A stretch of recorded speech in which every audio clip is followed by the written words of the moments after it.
기도하시겠습니다. 하나님 감사합니다. 오늘 사순절 두 번째 날을 허락해 주시고 기도와 찬송과 말씀 묵상으로 하루를 출발하게 하신 것을 감사드립니다. 오늘도 주님을 닮기를 원합니다. 우리의 생각과 말과 행동을 다 주관하여 주시옵소서. 우리와 하루 종일 동행해 주옵시고 순간순간 깨닫게 하시며 죄인의 길에 서지 않는 주의 자녀들이 되게 하여 주시옵소서. 근심, 걱정, 염려가 다 사라지게 하시고 주님과 함께 승리하는 복된 한 날이 되게 하여 주시옵소서. 주님이 걸어가신 그 길을 따라가는 순례자의 삶을 살게 하여 주옵소서. 예수 그리스도의 이름으로 기도 올리옵나이다. 아멘. 오늘 말씀은 시편 121편 1절과 2절 말씀입니다. 내가 산을 향하여 눈을 들리라. 나의 도움이 어디서 올까? 나의 도움은 천지를 지으신 여호와에게서로다. 아멘. 오늘은 시편 121편 1절과 2절 말씀으로 사순절 두 번째 날 다시 길 위에서 라는 제목의 말씀을 함께 나누고 기도하는 시간을 갖겠습니다. 여러분, 오늘 우리가 읽은 시편 121편 말씀은 우리가 잘 알고 잘 외우기도 하는 시편인데 이 시편을 묵상할 때 꼭 생각나는 찬양이 있지 않습니까? 내가 산을 향하여 눈을 들리라. 나의 도움이 어디서 올꼬? 내가 산을 향하여 눈을 들리라. 이런 찬양도 있지만은 저는 이 시편 121편을 읽을 때마다 이 찬양이 생각이 납니다. 하나님은 너를 지키시는 자, 너의 우편에 그늘 되시니. 여러분, 왜 이 찬양이 생각이 날까요? 이 찬양은 잊을 수가 없습니다. 왜냐하면 한국에서 2000년에 제가 처음으로 군입대, 26살에 군입대한 해가 2000년인데 그때 늦은 나이에 군에 입대하면서 가장 많이 마음속으로 불렀던 찬양이 바로 하나님은 너를 지키시는 자, 이 시편 121편으로 지은 찬양이기 때문이었습니다.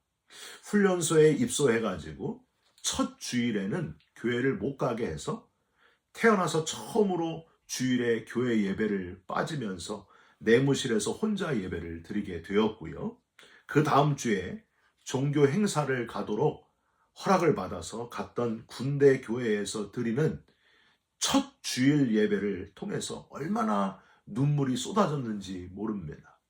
지치고 괴로워하는 훈련병들을 바라보면서 장교이신 집사님이 이렇게 손을 들어서 이 찬양을 불렀어요. 하나님은 너를 지키시는 자, 너의 우편에 그늘 되시나니 낮의 해와 밤의 달이 너를 해치지 않을 것이다 하는 이 찬양을 들을 때에 눈물 콧물이 계속해서 쏟아졌던 것이 지금도 기억이 납니다.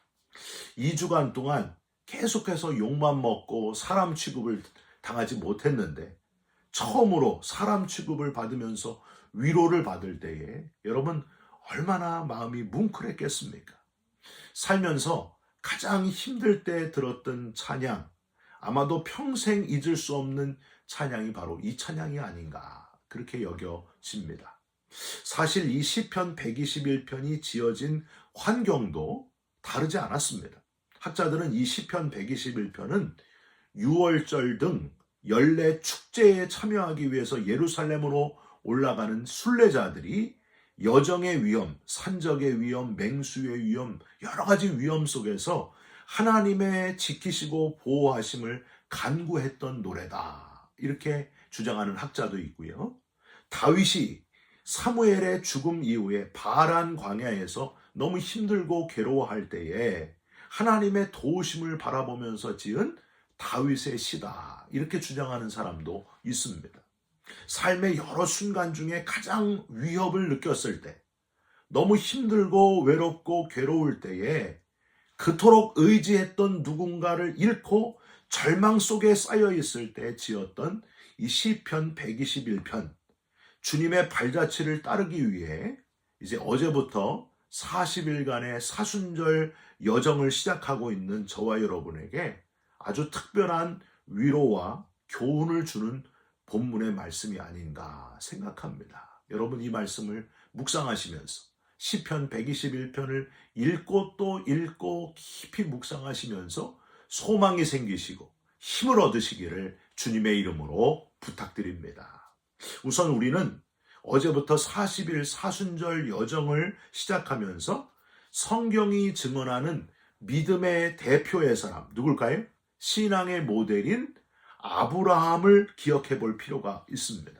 여러분 아브라함과 사라가 본토 친척 아버지 집을 떠남으로 시작된 신앙의 여정, 우리의 삶을 딱 한 문장으로 정의한다면은 바로 이렇게 떠날 준비를 하면서 사는 삶이라고 해야 되지 않을까요? 아브라함이 아버지 집을 떠났던 것처럼 우리 인생이 항상 떠날 준비를 하면서 사는 삶이다. 이렇게 정의하고 싶습니다.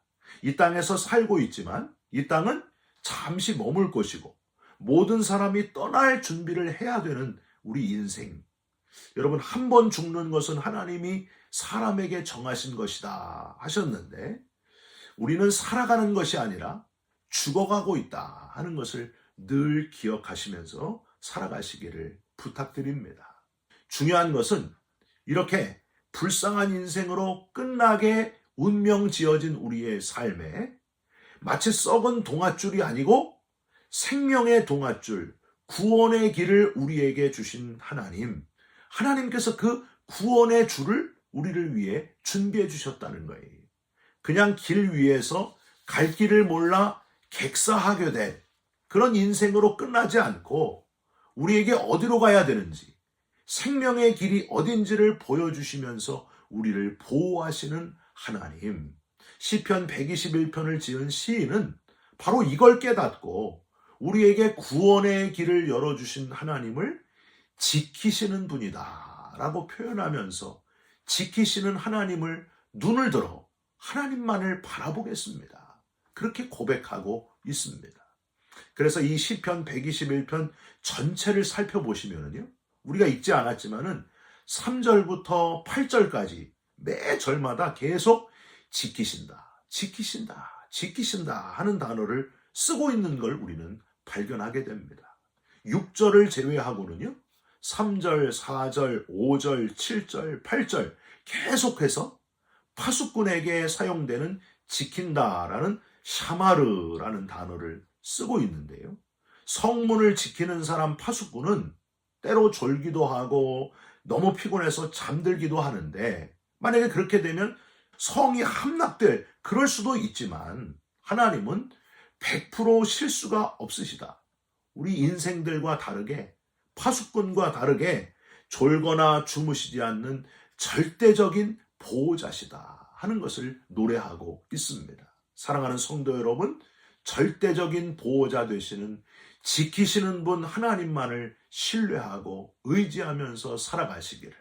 그래서 하나님이 준비하시고 예비하신 것들을 다 얻으시기를 주님의 이름으로 부탁드립니다. 그러면 구체적으로 하나님은 어떻게 우리를 지키시는가? 시인은 세밀하게 우리를 지키시는 하나님은 특별히 이렇게 지키신다 하면서 하나님의 뜻, 하나님이 우리를 지키시는 목적까지도 우리에게 알려주고 있습니다. 첫 번째, 타락하지 않게 지키신다 표현했습니다.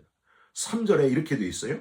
여호와께서 너를 실족하지 않게 하시며. 여기 이 실족이란 표현은요. 성전을 올라가던 백성들이 길가에 회칠한 무덤을 잘못 밟아서 부정하게 되는 것, 그것을 떠올리면서 하는 표현인데요. 우리 인간의 연약함을 드러내고 있는 표현입니다.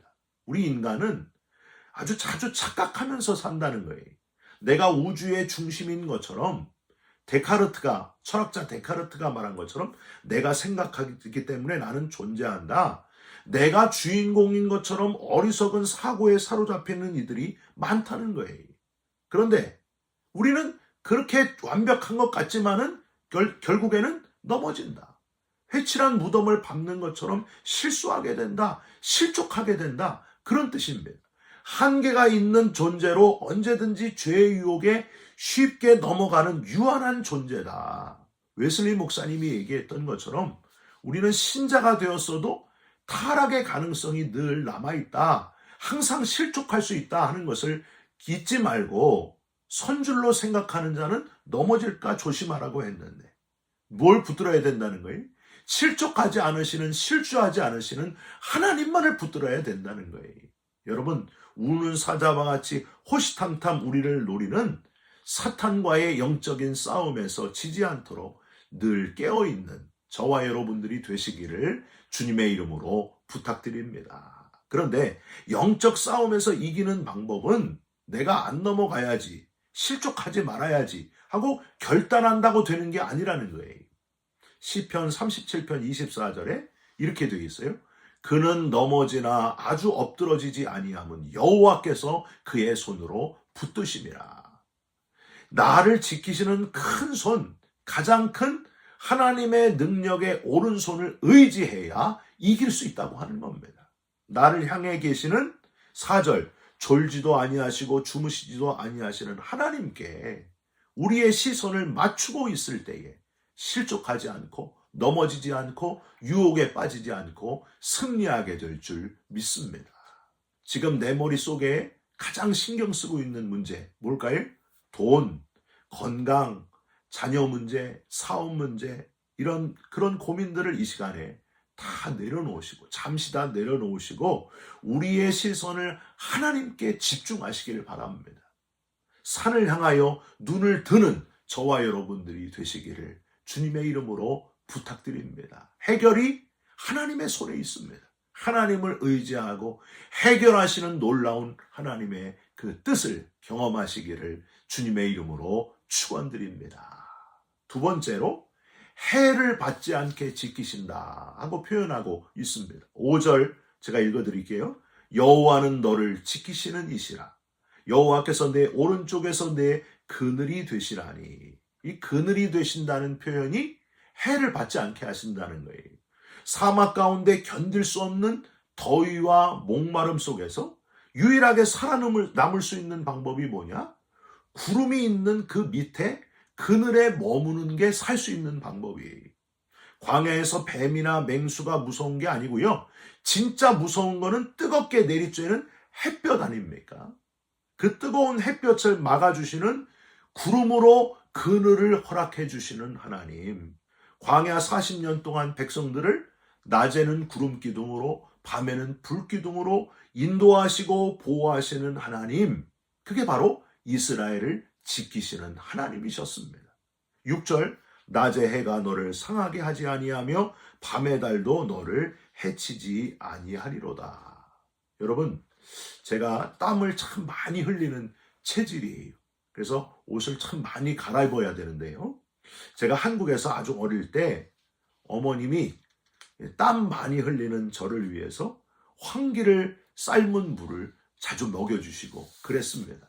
여러분, 한여름에 제가 잘 때 주무시다가도 깨어가지고 부채로 붙여주시고 땀도 닦아주시고 그러셨던 기억이 지금도 생생합니다. 그런데 이제 제가 아빠가 돼가지고 여름에 딸들이 저처럼 자다가도 땀 흘리면서 자는 걸 보면은요, 안쓰러워가지고 제가 베개에다가 수건도 대주고 선풍기도 시간 예약해서 틀어주고 밖에 나갈 때는 선크림도 챙겨주고 그러면서 옛날 제 어머니의 마음을 조금은 느낄 수가 있습니다. 하나님의 마음이 바로 그런 어머니의 마음 같은 그 마음이 아닐까요? 저와 여러분을 세밀하게 그늘로 덮어주시고 덥거나 춥거나 할 때 우리를 보호하시고 지켜주시는 하나님. 여러분, 우리가 더워 지쳐서 쓰러질 때는 하나님이 우리에게 그늘이 되어주시고 너무 추워 괴로울 때에는 우리를 따뜻하게 보호하시는 분이 하나님이시다 하는 사실을 늘 기억하시면서 우리를 지키시는 하나님을 신뢰하시고 바라보는 저와 여러분들이 되시기를 주님의 이름으로 부탁드립니다. 마지막으로 하나님은 영원토록 지키시는 분이다 하고 표현했습니다. 여러분, 이게 가장 중요한 표현이에요. 8절을 제가 읽어드릴게요. 여호와께서 너의 출입을 지금부터 영원까지 지키시리로다. 이 땅에서 육체를 가지고 사는 우리를 지키시는 것도 참 감사하고 행복한 일인데, 하나님은 우리의 죽음 이후의 삶, 영원까지 우리를 지키신다. 이 영원까지를 히브리어로 워드 오람이라고 발음하는데, 이거는요 하나님께만 쓸 수 있는 단어예요. 영원까지 우리를 지키신다. 할렐루야 아닙니까? 세상 사람들은 육신을 보호하기 위해서 최고의 보호장치를 갖추려고 애를 쓰지 않습니까? 차 사고 나지 않도록 좋은 차, 튼튼한 차, 안전한 차를 만들어서 그걸 타려고 애를 씁니다. 집에 강도가 들지 않도록 수많은 시큐리티 장치를 설치하지 않습니까? 경찰을 동원하고, 또 육신의 병이 들지 않도록 자주 건강검진도 하고, 몸에 좋은 음식을 먹고, 운동도 열심히 하고, 공기 좋은 곳에, 산 좋고 물 맑은 곳으로 그렇게 다니는 사람들 바로 우리들이 아닙니까? 정말 많이 노력을 하는데, 아무리 그렇게 노력을 해도 인간은 몇 살을 못 사네? 100살 살기가 힘듭니다. 여러분, 그게 우리의 육신이라고 하는 거예요. 잠깐 눈 감았다 뜨면 벌써 이렇게 나이가 들어있는 거예요. 여러분, 이게 우리 육신의 시간입니다. 그렇게 건강했던 사람도 어느 날 갑자기 심장마비로 세상을 떠나기도 합니다. 그런데 우리 예수 믿는 사람들에게는요, 뭐가 주어져 있어요? 이 땅에서의 유한한, 갑자기 떠나는 이런 슬픈 우리의 현실 가운데 여기서 끝나는 게 아니고 우리에게 죽음 이후의 삶, 영원한 삶이 예비되어 있다는 사실입니다. 이 땅에서는 상상할 수도 없는, 더 이상 아프지도 않고 괴로움도 없고 걱정, 눈물, 근심이 없는 영원한 삶이 저와 여러분을 위해서 예비되어 있습니다. 여러분, 이것보다 더 기쁜 일이 어디 있습니까? 하나님의 최고의 보호하심, 하나님의 최고의 지키심이 바로 저와 여러분들에게 주어져 있다는 거예요. 여러분, 우리의 소망이 이 땅에 있지 않고 영원한 하나님 나라에 있다는 사실을 잊지 말고 사시기를 주님의 이름으로 부탁드립니다. 예수님이 하신 말씀, 내가 너희를 위하여 처소를 예비하러 가노니 나는 부활이요 생명이니 나를 믿는 자는 죽어도 살겠고 살아서 나를 믿는 자는 영원히 죽지 아니하리라 하셨습니다. 여러분, 오늘도 나를 지키시고 보호하시는 하나님과 함께 승리하는 하루를 살아가시고 소망의 하루를 살아가시기를 주님의 이름으로 축원드립니다. 기도하겠습니다. 우리를 지키시는 하나님, 감사 또 감사드립니다. 넘어지고 실족하지 않게 하여 주옵시고 해를 받지 않게 보호하시는 하나님이심을 깨닫고 감사드립니다. 영원토록 지키시는 하나님이신 것을 잊지 않게 하시고 늘 주님과 동행하며 살게 하여 주시옵소서. 우리를 지키시되 눈동자와 같이 지키시고 주의 날개 그늘 아래 품어주실 줄 믿사옵고 예수 그리스도의 이름으로 기도 올리옵나이다. 아멘. 하늘에 계신 우리 아버지여, 이름이 거룩히 여김을 받으시오며 나라가 임하시오며 뜻이 하늘에서 이룬 것 같이 땅에서도 이루어지이다.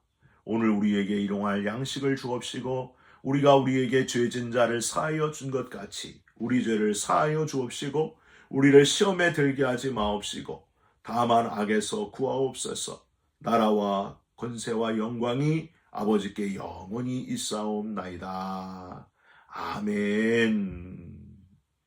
사랑하는 성도 여러분, 불안한 우리의 인생길 위에서 우리를 지키시는 분, 우리를 보호하시는 분, 영원까지 우리를 지키실 분 하나님을 바라보시기를, 눈을 들어 하나님을 바라보시기를 주님의 이름으로 부탁드립니다. 여러분 사랑합니다.